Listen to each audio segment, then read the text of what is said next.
Welcome to study watch around the world. पूरी दुनिया में, अराउंड द वर्ल्ड का मतलब क्या है? पूरी दुनिया में। ये कहानी एनसीईआरटी के क्लास 5 के इंग्लिश मैरीगोल्ड के यूनिट 9 की स्टोरी है। चलिए आगे देखते हैं। Which is the most interesting place you have visited? वो कौन सी सबसे पसंदीदा जगह है जहाँ पर आप गए हैं? यू हैव विजिटेड का मतलब जहाँ पर आप गए हैं या फिर जहाँ का आपने भ्रमण किया है। मोस्ट इंटरेस्टिंग का मतलब सबसे ज़्यादा पसंदीदा। वो सबसे ज़्यादा पसंदीदा जगह कौन सी है जहाँ पर आप गए हैं? How did you go there and return? तुम वहाँ कैसे गए हो? एंड और रिटर्न, और कैसे वापस आए हो? तुम वहाँ कैसे गए हो और कैसे वापस आए हो? वो सबसे इंटरेस्टिंग जगह कौन सी है जहाँ आप गए हैं, और वहाँ गए भी हैं तो आप वापस कैसे आए हैं? Have you travelled by different means of transport? क्या आपने अलग अलग जो ट्रांसपोर्ट के मीन्स है, जो ट्रांसपोर्ट हैं अलग अलग, आपने उसमें यात्रा की है? हैव यू ट्रेवल्ड का मतलब क्या आपने यात्रा की है by different means of transport, transport के यातायात के अलग अलग माध्यमों से। Is there a mode of transport that you would like to use?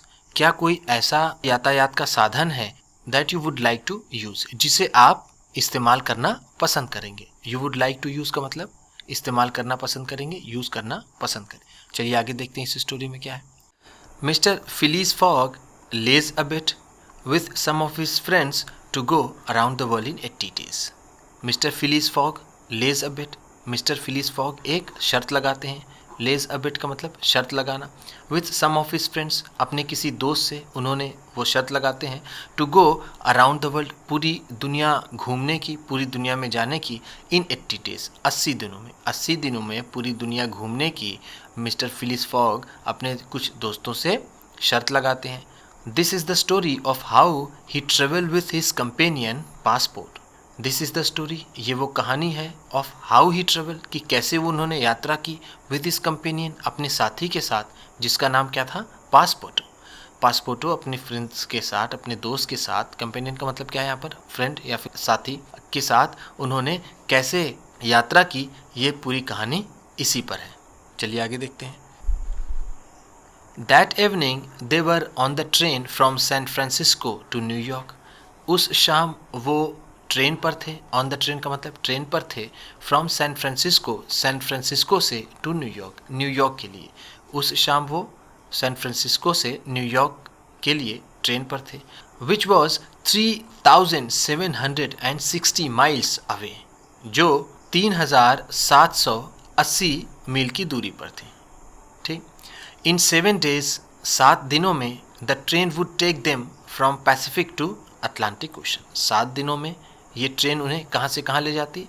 Pacific ocean से अटलांटिक ओशन तक ले जाती। The train steamed through California at full speed. Train, stream का मतलब तेज़ी से निकली, गुजरी, चली। थ्रू कैलिफोर्निया, कैलिफोर्निया से, एट फुल स्पीड, पूरी स्पीड में। ट्रेन कैलिफोर्निया से पूरी स्पीड में चली। It cross steep mountain slopes. इसने स्टीप माउंटेन्स स्लोप्स को, ढाल भरे, बहुत ही ढाल भरे पहाड़ों को उसने पार किया। क्रॉस का मतलब क्या है? पार किया। स्टीप का मतलब क्या है यहाँ पर? जो मान लीजिए ये बनावट है अगर किसी पहाड़ी की, तो ये स्टीप है, बिल्कुल खड़ी जो ढाल है, इसको स्टीप कह सकते हैं। तो जो ट्रेन थी उसने स्टीप माउंटेन स्लोप्स को पार किया। डीप कैनियंस, और गहरी खाई को पार किया। कैनियंस का मतलब होता है, उसको भी हम घाटी कहते हैं।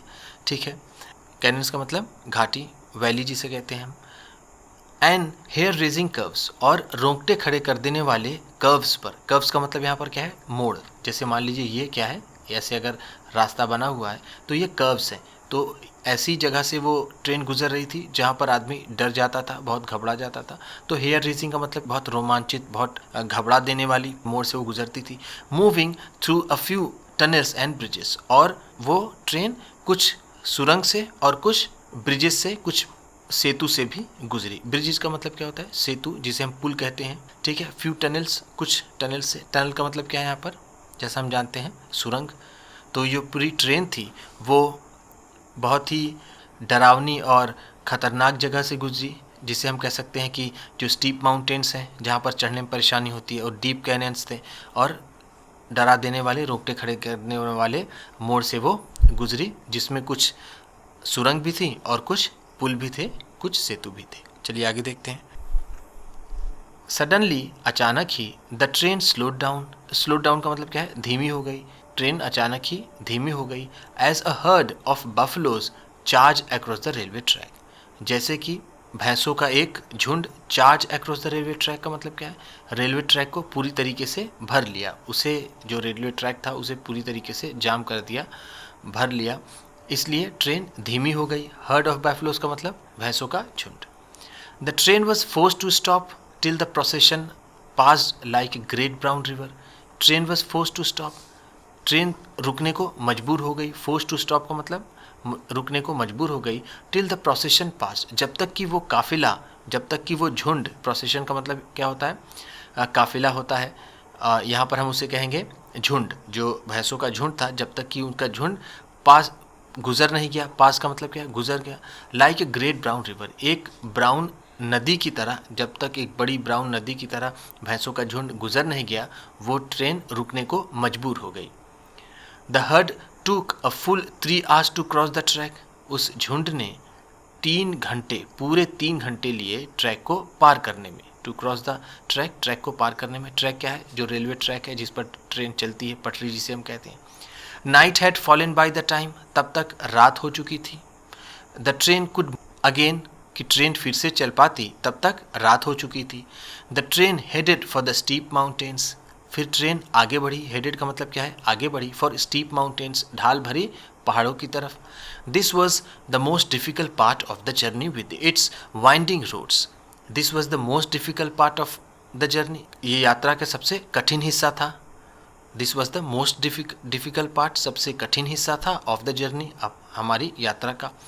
विथ इट्स वाइंडिंग रोड्स, क्यों कठिन था ये यात्रा, क्यों कठिन थी, क्योंकि जो रास्ते थे वो बहुत वाइंडिंग्स थे। ठीक है, वाइंडिंग रोड्स का मतलब बहुत ही जिसमें घुमावदार रास्ते हों उसे हम वाइंडिंग कहते हैं। एक तो वाइंडिंग विंड होता है, ठीक है, WIND, विंड का मतलब क्या होता है, मूविंग एयर, चलती हुई हवा को हम विंड कहते हैं। और जब इस तरह की बात है वाइंडिंग रोड्स, तो हम इसे कहेंगे ये घूमती हुई इस तरह की सड़क पर सबसे ज़्यादा खतरा लग रहा था, वो सबसे कठिन हिस्सा था उस यात्रा का।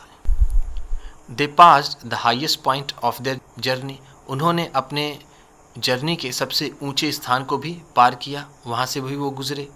7,524 feet above the sea level, वो कितने ऊंचा था, 7,524 फीट ऊंचा था समुद्र तल से। समुद्र तल से उसकी ऊंचाई कितनी थी, लगभग 7,500 फीट।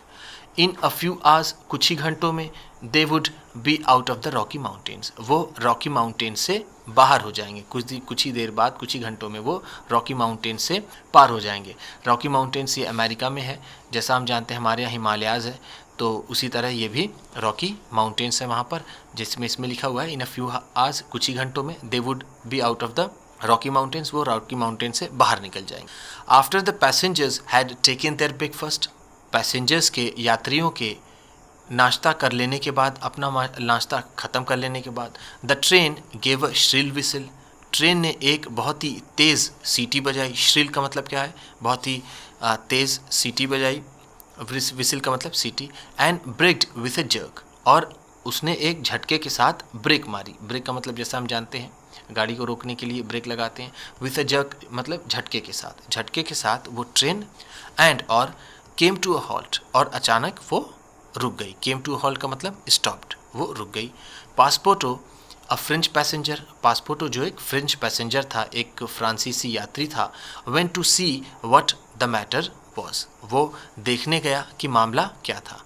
उसका जो साथी था पासपोर्टो, वो उतरा वहाँ से और देखने के लिए टिकल पड़ा कि क्या मामला है। व्हाट द मैटर वॉज का मतलब वो मामला क्या था, आखिर क्या बात हुई। There was nothing to be seen, वहाँ कुछ दिखाई नहीं दे रहा था, वहाँ पर कुछ भी नज़र नहीं आ रहा था। The train had halted in the middle of nowhere, और वो ट्रेन रुकी कहाँ पर, बीच में, जाने कहाँ। मिडिल ऑफ नोवेयर का मतलब जाने कहाँ, बीच में वो ट्रेन रुक गई। हॉल्टेड का मतलब क्या है यहाँ पर, स्टॉप्ड, जैसा मैंने आपको बताया। केम टू अ हॉल्ट का मतलब स्टॉप, और यहाँ पर हॉल्टेड का मतलब स्टॉप्ड, रुक गई। वो ट्रेन जाने कहाँ, बीच में कहीं रुक गई। There was no station in sight, नज़र में कोई भी स्टेशन नहीं आ रहा था। इस तरह से ये चैप्टर का पहला पार्ट ख़त्म हुआ। अगले पार्ट में फिर मिलेंगे इस वीडियो के, तब तक के लिए गुड बाय, वीडियो पसंद आई हो तो लाइक कीजिएगा। आप भी किसी को बताना पढ़ाना चाहते हैं तो शेयर कीजिएगा। चैनल पर नए हैं तो सब्सक्राइब कीजिएगा और बेल आइकन भी ज़रूर दबाइएगा। आपके सब्सक्राइब करने से आपको मिलेगी और अच्छी क्वालिटी की वीडियो और हमें मिलेगा हौसला। Thank you.